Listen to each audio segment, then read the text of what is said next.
Welcome to the Retreat Leaders Podcast, the show for visionary coaches, healers, wellness pros, and small business owners who aren't just here to host another feel-good getaway, but to build a profitable, impactful retreat business. I'm your host, Shannon Jamail, retreat strategist, business mentor, and owner of a 46-acre retreat center. I've hosted over 100 retreats around the world, and I've made every mistake so you don't have to. Each week, we'll dive into the mindset, marketing, money, business, and mechanics behind sold-out, profitable retreats. Plus, hear from expert guests who are walking the talk. Whether you're planning your first retreat or scaling your 100th, you're in the right place. Welcome to the show. Hey guys, welcome back or welcome to the Retreat Leaders Podcast. It's Shannon, and I am so excited because I have such a special guest on today. I met her at my London workshop back in October. Welcome, Bessie, to the show. Hi, everyone. Thank you, Shannon, for having me. I am so excited to have you, and I am popping her cherry for podcasts. So this is her first time on a podcast, which if any of you guys have either never been on a podcast or you have and you remember that first one, you know that it's like, oh my gosh, what should I say? What should I do? So we're going to give her so much love and know that she's in the right space. And we're just having a simple conversation. So I'm so glad you're here. Why don't you first just start off by telling everybody who you are, what you do, what brought you to this space? Well, I am a yoga and Pilates teacher, and I am the creator of the Bessie Refalo method, which is my take on movement, breathing, ritual. And as a result of that, I have started doing retreats, and they've really, accelerated in the last 18 months. And I have to say a lot of that is because I've been a regular listener, Shannon, to your podcast. I came to the workshop that you did in London, which is amazing. I've got your book, and I haven't just read it, I've implemented lots of the things that you said in there. And I'm still on my journey, but I've learned so much, and I'm absolutely stoked to be able to share some of that with the listeners today. Oh, Bessie, thank you so much. I am so excited for you to share as well, because I know what we're going to talk about today is it affects probably 90+% of the folks who are going into the retreat business. And that is launching yoga and Pilates retreat, or really any kind of retreat, whatever your retreat is, with limited resources and maybe not even a full, clear blueprint of exactly what needs to happen, what to do, right? So there's so many of us. And by the way, that's how I started 15 years ago. I just was like, let me just put some shit together. You know what I mean? And so talk to me about what that has looked like for you and the challenges that you've had with that. Yeah. So I guess it always starts with a dream, doesn't it? You have an audience or you have clients and you think, oh, wouldn't it be nice if we could do this somewhere sunny or near a beach, or take more time to go deeper rather than just have a 60-minute class. And you get your regular clients and you kind of brainstorm ideas and you talk about, oh, what if we did this or what if we did that? And for me, I went on a retreat about 10 years ago now when one of my parents passed away, and it really helped me navigate that really bad time in my life. And it really stayed with me, and I wanted to be able to offer that nurturing space to hold space for my clients. Now, the challenge I had was I had successfully run yoga retreats, but I really wanted to run a reformed Pilates retreat, and I wouldn't have it as a no, I wanted to do it somewhere in Europe. But in England, we're about 10 years behind the reformer wave. And I would say Europe is even further behind. And the biggest challenge that I had was actually finding anywhere that had reformer machines. Now, it's hard to believe that there are people out there who don't know what a reformer is, but that's because I work with them every day. And if anyone out there doesn't know, a reformer is a piece of equipment that was invented by Joseph Pilates, and it's used to do different types of movement on. But it's quite a big piece of equipment, and they're very expensive, and you have to have the space to put them in there. There's lots of logistics involved. So I then had this deep dive of trying to find somewhere in Europe that I could A, host a retreat for reformers, and that B, had reformers, or how would I get the reformers there? So that was the first challenge. And then, of course, the money side as well, you know, all the different venues and how you find them. Okay, I have to first jump in here because two things. I love that you were like, I'm determined. Because yes, you can do mat Pilates, you know, whatever, but you're determined that this, you know, this is what you want to see and do. And even though it's maybe some people would think it's tougher, this was your determination. So I love that. As a side personal note, I just took, so there's a brand new studio that just opened in my Ooh. small little town here in Marble Falls, Texas, which is in the country outside of Austin. And this sweet woman opened up her a Pilates reformer studio here in Marble Falls, which just blows my mind. And she's got 8 reformers. And I just took a class with her, and y'all, I could not fucking walk for 2 days afterwards. And it was awesome. And so I love it. my husband and I are going to go together because he loves that kind of stuff too. Like he loves being challenged physically when it comes to like, you know, good for you. It's good for you, challenge y'all. It's good for you. Absolutely. So he's going to go with me, and we're probably going to join because even though it whipped my ass, it targeted the muscles that you don't normally target. Yes, it targeted the big muscles, but definitely targeted the small muscles too, in such a way that you're like, I didn't even know that muscle existed. And so Exactly. This is why it is so popular. And the increase in, I mean, the reformer business is booming. The Pilates business is booming. You know, yoga is still booming. This isn't a niche area anymore. Once upon a time, no one would have heard of a reformer. Pilates was niche. People thought yoga was niche. Now wellness isn't £1 million business or £1 billion business. It's £1 trillion business. Yes. And that's what I remind myself if I ever have those little self-doubting moments. I think, Bessie, this business is worth trillions. You only want a tiny piece of that. That's right. So That's you don't right. need the whole pie. That's right. Just keep believing. And there's people like me who are, listen, I'm newly falling in love with Pilates reformers, but there's millions of people across the globe who absolutely, this is just like you said, it's such a growing industry. A piece of the wellness industry is this reformer movement, I guess you could say. It's been for a long time. It's been here for a long time, but I can see it. Obviously, literally a studio opened here in little town Marble Falls. And so there are going to be people, Bessie, like me, who are like, how cool would it be to have this experience on retreat? And so Exactly. tell me how difficult this is. You found 2 places because we're going to talk about 2 retreats that you've got coming on. How did you make it happen? Tell me. Well, it was difficult. You would think this is one of the things that I'm sure you may have found this as well. You cannot give people your money sometimes. I mean, I found venues that I thought would be perfect, and there were just so many obstacles. It was like, do you actually want people to come here, and do you want to make any money? I couldn't find anywhere that had reformers to start with. I really did look. So I thought, okay, if I can't find a venue that has reformers, there must be studios. There must be studios. Maybe I can rent them from the studios. Maybe I can hire a storage unit to put the reformers in. I was thinking all these things. Sure. So I just emailed. I looked at all the locations I wanted to host a retreat. So I looked at Spain, Portugal, Italy, France. I looked at the locations that were not too far away from the airport. And I looked at reformer studios, and I emailed loads of people. Again, I would say 80% of people didn't even bother applying. Wow. But then the 20% who did, those are the people that I contacted. And then I really struck absolute gold. And you know, when something you just think this was meant to be, you meet that person, you connect with them. And I met this amazing woman called Victoria, who is my business partner in Portugal. And she was like, oh my God, it's really uncanny that you've messaged me, because I have just also thought I've got a studio in Portugal, and I also want to start doing retreats, and I would also like to offer a consultancy to people that want to do retreats. And I was like, oh, I'm in.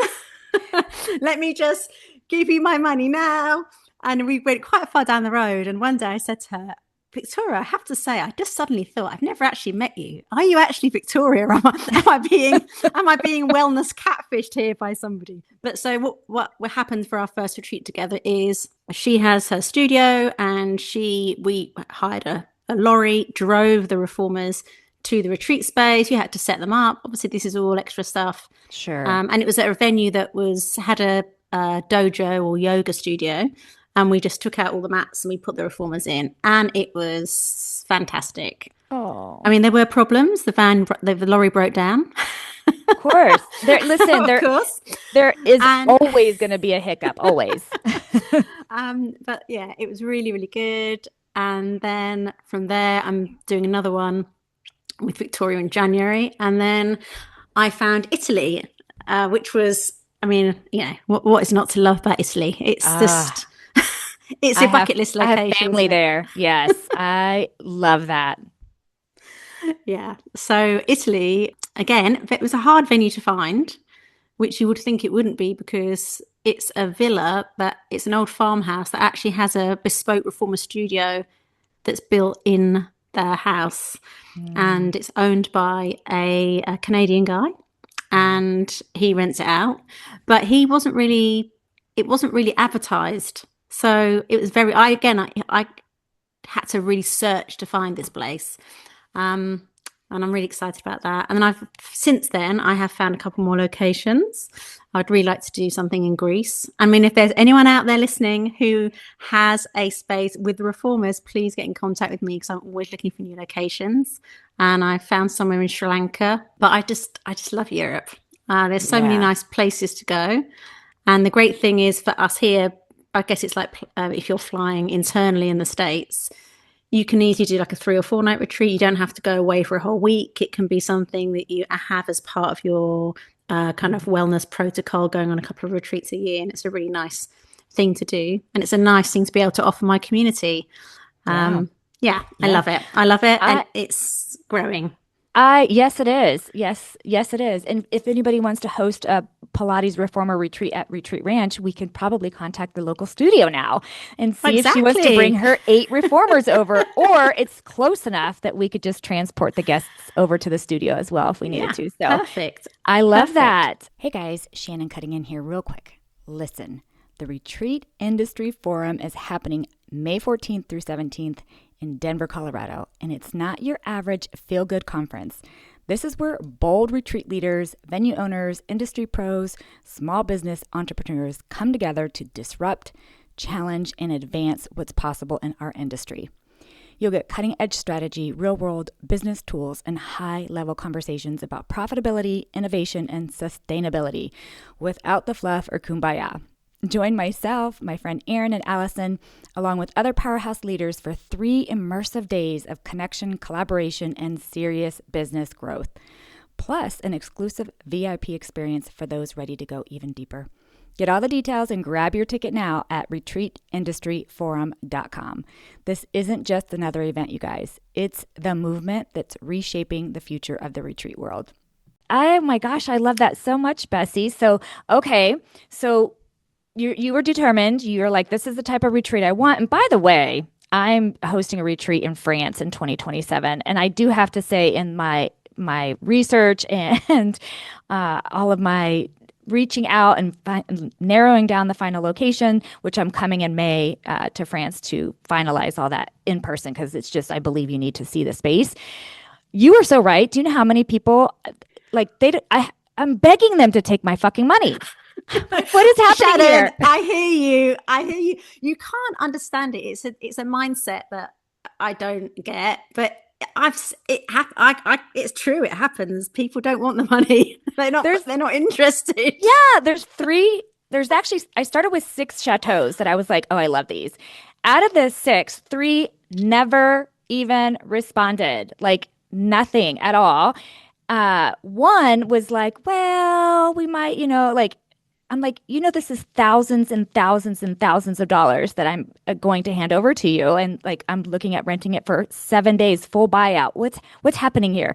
And so, yeah, I feel like I'm begging them to take my money, which I refuse to do because it's like, okay, if I'm having trouble even at this stage, Yeah, that it's a tells red me, flag. yes, it tells me what kind of trouble I'll have later. But I've got 2 beautiful chateaus, Oh, and so I'm going to lovely. finalize and go look at each of them and just find. I can't go wrong with either one, but. Anyway, I just had to say that because I feel you. Yeah, no, I'm glad it's just not, I'm glad it's not just me because you think, is it personal? Do they, No, something about me? no. But I think that is a learning experience in itself, it when you think, oh, is. people are going to be so wanting to have you there and they're going to want to give you, you shouldn't have to chase people to Yeah. try and get them to want your money. That's what I think anyway. Yeah. I Um, do think it kind of goes like Erin, who was at the yeah, workshop as well. She does a lot of work in Europe, especially. And when I was telling her this, she's like, Shannon, that's just the way it is. And so there's this whole thing that like when you are planning trips, retreats, and they are going to be international as far as out of your home country, it is important to kind of have an idea of, and I didn't. I mean, I kind of did, but I didn't have an idea of like what that culture feels like. Like if you're going to host a retreat in Costa Rica, they operate at a whole different time zone, and it's in their head, by the way. And what I mean is, it's like you might say, "Oh, I'd like the meals to be served at 8 a.m." and you're like, "It's 8:45. What's happening?" "Oh, we're getting started now." It's around 8. So you just, you have to just understand the culture too. And so, Yeah. and you have an appreciation for that. But I do feel the pain of like, I just want to give you my money and book Oh, your yeah. beautiful place. Yeah. And another thing I'd say if anyone is considering doing a European retreat is it's so important to check out where you're going, especially if you're thinking about having dinners out or lunches, because a lot of countries in Europe, they will often close on a Monday or a Tuesday, sometimes on the Wednesday. If it's a special holiday, they might even be closed the whole week. So you could end up going there thinking you're going to go to this amazing restaurant. Everything is closed. You Yes. cannot buy anything. You won't be able to buy milk. You won't be able to get anything to eat. And they'll go, Yes. oh, it's closed. It's a It's holiday. like literally, it's just closed. You know what? I thought Yeah. tomorrow I'm going to take the day off.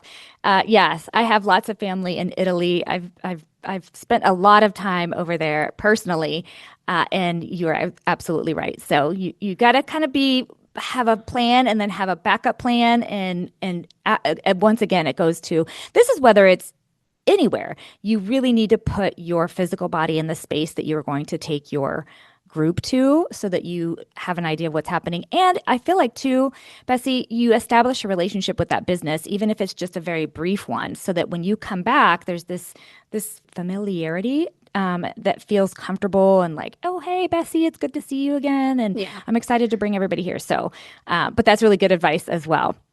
What Yeah. else have you learned along the way of kind of trying to figure this blueprint out on your own?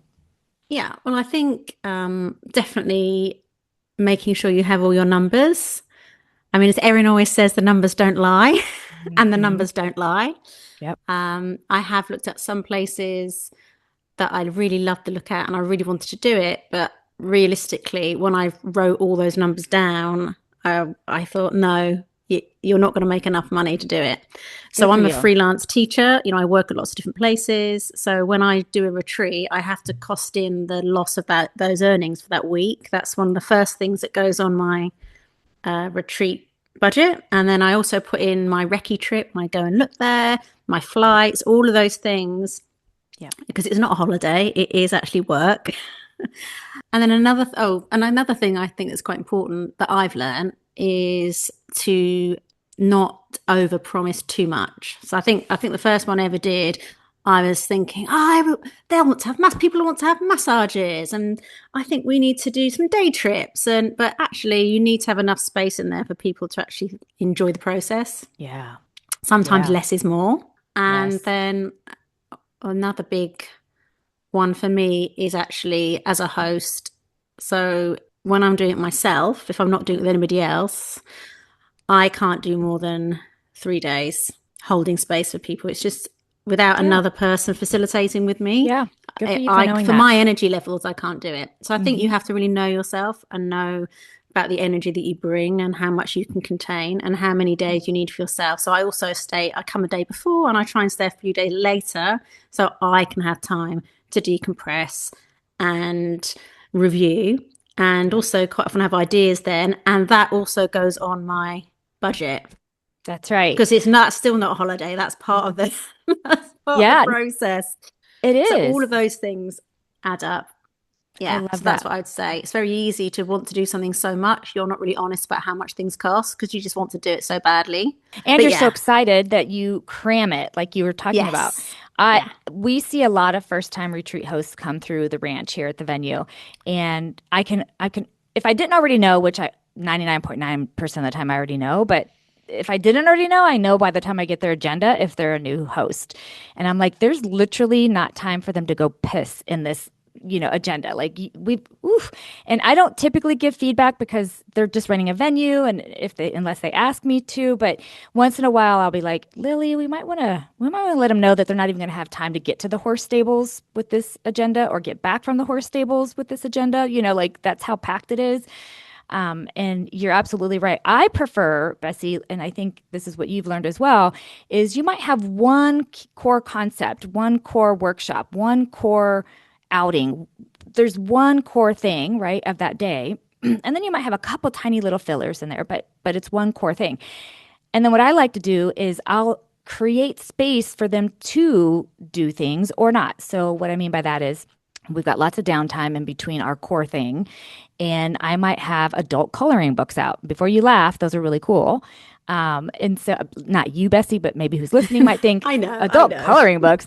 I might have a do-it-yourself mala station where they're making their own mala bracelets. I might have a painting station set up. I might have, I might have all these different things that are totally optional. You may not even look at them. You may want to go take a nap. You may want to go for a walk. You may want to go into town, whatever may be the case. But so that there's space in there for the things, the processing, the integration, and the community, to just connect with another guest that's there, or, maybe there's animals, whatever it is. And so I do think that's super important. And I think for first-time hosts hearing that you've got to have space in there. Yeah. And just make sure that you think about the kind of peace that people need to have on their retreat as well. Yeah. And also another kind of learning, I suppose, as well for me is the actual energy of the group itself. So I guess I'm at a tipping point with my retreat business in that I have core clients who've been with me for a long time, and I have repeat people coming on my retreats. But if I want to kind of elevate and move forward, I do need to broaden it out slightly, not just to my core audience, but other people out there who want to come on retreats as well. Yes. But then you want to make sure you've got the right energy. So my core audience is women 35 to 60, and they're normally going through some sort of lifestyle change, whether it's they've had children, they're managing being a parent, perimenopause, menopause, and they want their own space. So you have to make sure that the people in the group have a good energy, because if you have that one person who's the energy drain, it can ruin it for absolutely everybody. And I have had that happen once, and it was not a nice experience. I have had it happen twice, which I'll count that as somewhat of a success for as long as I've been doing it. But they were two really bad ones. One, the police even had to be involved. And so, oh my gosh, I totally agree with you, Bessie. And I recorded a podcast earlier on my own, and the whole theme of it, which won't be released until January, but it's all about attraction and repelling, believe it or not. Like who you're attracting is important. And we talk about that in business all the time.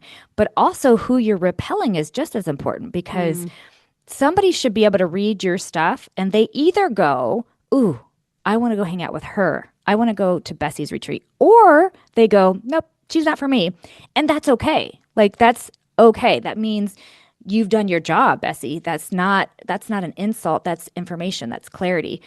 Because not everybody is for everybody, and that doesn't mean that they don't deserve respect or love, or that has nothing to do with it. It's just like an example is I curse a lot, and that rubs some people really wrong. So they're definitely not going to want to come on my retreat because they will not enjoy it.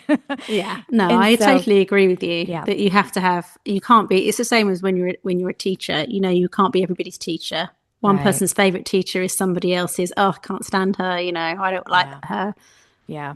What she's doing. So, yeah. Yeah. Well, Bessie, before we talk and end on your retreats that I want you to share, so you did everything on your own. You're figuring it out, which you've done a fantastic job, even, by the way, through our mistakes. That's where we learn the most. And then you decided to invest in yourself, and you decided to I don't know, like every other industry in the world, you decided to take some trainings or courses or my workshop in London. And tell me your thoughts about that. Okay. So first of all, I know that you've got another workshop coming up next year. Yes. And, if I could get there, I absolutely will. I hope you do. I really But do. I'd love to. I would love to, because I mean, okay, so one thing I would say is, if anyone is out there listening thinking, I think it sounds really good fun, but really interesting. I'd really like to go, but oh, I don't know. I haven't done a retreat yet. Or am I a big enough retreat leader? Have I done enough to come? Stop right there and just go anyway. So I booked quite last minute. I had heard, I mean, I listen to your podcast all the time, and I've read the book. I've got it on audiobook as well. That's how much I loved it, because sometimes I refresh, right, keep going over it. But we have as women, I think sometimes that imposter syndrome, I was thinking, well, I've only done, I've not been around for that many years doing retreats, and I don't do them all the time. I only do 3 a year, but I wanted to go. So I booked it and I went, and it was absolutely fantastic. I mean, I love you anyway, and I've had Erin before on the podcast, and I've got her book as well, Pricing Overhaul. It's so good. I mean, if you're ever unsure about numbers or maths, just read that book. Yes, because I love that. I love her. Like, you can do maths. You can do maths. Yes, I can, Erin. Yes, I can do maths. You told me, and it's true. Can I? Yes, I can. But yeah, it's that going somewhere, being in the room with people who are doing the same thing as you, or dreaming the same dream, and having people, instead of maybe stamping on your green shoots of ideas and being like, what, I don't know, or you've not done that before, or aren't you meant to be doing this? Or having people saying, yeah, I'm thinking the same thing. That's a good idea. Or that could be a good idea. Have you thought about doing this? And hearing from all of your experience, having Alison and her talking about her, the promise, and really focusing you on what your actual aim is, what your promise, what you can deliver, all of those little things. Well, I was buzzing after the retreat workshop. And I mean, even then, there's so many things I've been doing since then, implementing little bits here and there. I feel like I've got a pathway of so much I want to do. The ideas were blasting left, right, and center, all around me. I want to do this. I want to do this. I want to do this. But instead of just thinking, I want to do this, I've written everything down, and I'm sifting through all those things and seeing how they work with everything else. So yeah, it was great. And I would absolutely say to people, just don't think about it. Invest in yourself, invest in your business, and just go. Be in the room with the right people that you need to be listening to. Because if you're not in the room with those people, you're not going to hear the conversations. And you're definitely not going to be part of the conversations. And then you can't start those conversations either. And you never know who you're going to meet. And Bessie, connect up with. So you gave me chills. It was lovely. Honestly, and I met so many lovely people, other attendees who I've stayed in contact with as well. And hopefully I'll meet up with, because it's, again, just having other people that you can brainstorm with and talk about your businesses is fantastic too. So, yeah. Well, Bessie, I needed to hear all of that for some reason. So thank you, thank you, thank you. I am so excited too about the forum in Denver. It's really going to be something that the industry has never seen before, truly. But really, your words were such a blessing. So thank you. And it was a blessing to meet you. And I'm glad you booked last minute, because it really, truly was. And now I want to hear about your retreats. So tell us about the 2 retreats that are coming up and how much spots you have left. How many? So retreat in January is in Portugal. So for international listeners, everybody knows Italy, everybody knows France, everybody knows Spain. I would say not as many people know Portugal. It's beautiful. The Atlantic Sea, the food, lots of luxury villas. So very good in terms of locations. Taking 18 people. Working again with my business partner, Victoria, the Reformer Experience, who is based out in the Algarve. And it is called Rest and Restore. So it's very much about coming into January, getting out of your normal space and beginning to start the year in that reflective space. And it's a very nurturing retreat. It's Reformer Pilates in the morning, Reformer Pilates in the evening. Optional. You don't have to do it if you don't want to. We've got people coming in to do massages, facials, a lymphatic drainage workshop, and delicious food, breakfast, lunch, and dinner. It's just going to be gorgeous. There's no spaces left on that, I'm afraid to say.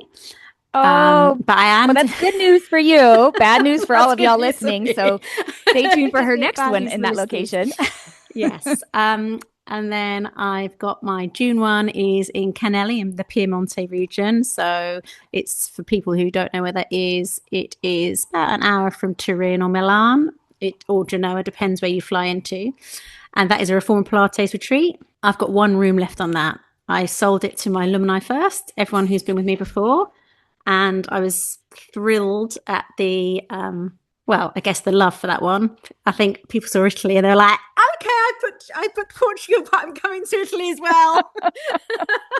Hey, that's always a good problem to have. I love that so much when that happens. Yeah, that's really So you've nice. got one spot left I've got in one the spot left, and it can be okay. a solo room or it can be a twin room. This is Okay. a small retreat. So there's 18 people going to Portugal, and this is much more of a boutique experience. It's a smaller group. And yeah, there will be between 8 to 10 people, depending on whether it's a solo or a twin room. Gotcha. Oh, how Yeah. exciting. Well, that Yes. information will be linked in the show notes. So anybody who wants to try to Thank you. grab that last spot, if she hasn't already filled it, be sure to do so. And Bessie, maybe at some point you will feel like you get a little bit of ye in your haw and come out here to Texas and host Oh, a I would love Pilates to, but you're retreat. always fully booked. The Our, retreat ranch. the ranch is fully booked a year to a year and a half in advance. So we're going to have to plan it out, sister. But I You really think that would are. be so I would love cool. to come. I would absolutely love to come to the retreat ranch and get Okay. those reformers there too. I'm telling you, we're going to have to figure something out. We're going to make Bessie, it happen. We're going to make it yes, happen. yes. Thank you Definitely. so much, Bessie, for being on the show. I really, really enjoyed this. And I know our paths are going to cross. Either we're going to see each other at the forum in Denver or at the ranch, or maybe I will see you over in Europe. Oh, absolutely. I've no doubt. Thank you so much for having me, Shannon. I love Thank this. you, all the listeners. And if anyone wants to reach out about reformer retreats in Europe, please get in touch with me. Absolutely. Thank you, Bessie. Thank you so much. Thanks for tuning in to the Retreat Leaders Podcast. If you love this episode, please make sure to subscribe, leave a review, and share it with your retreat besties. Want more support? Grab free resources at theretreatleadersplaybook.com. Until next time, lead boldly, serve deeply, and retreat profitably.